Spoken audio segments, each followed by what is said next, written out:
mund të jetë një skemë e përbashkët, ka kuptim që të gjithë faktorët jenë pjesëmarrës, por do niset me ato që janë të formalizuara, si thuhet, nuk mund niset dhe me fermerin e thjeshtë, të shoh pak vështirë që të arrihet deri te fermeri fundor që ka, nuk e di, pak 2 lym tokë që kultivon ose prodhon për tregun vendas. Maqedoninë e Veriut funksionon prej vitesh, është një skemë që e kanë zilit gjithë, sigurohen po thuaj të gjithë produktet bujqësore.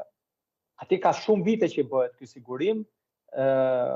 Si fillim ka pas mbështetje ose ka, si thua, tarifa preferenciale, por ne mund ta marrim si shembull shumë të mirë atë, për më tepër që kompanitë e sigurimit shqiptare kanë pas ose kanë akoma deg në Maqedoni. Pra, e kanë si eksperiencë. Nuk është se nuk e kanë si eksperiencë.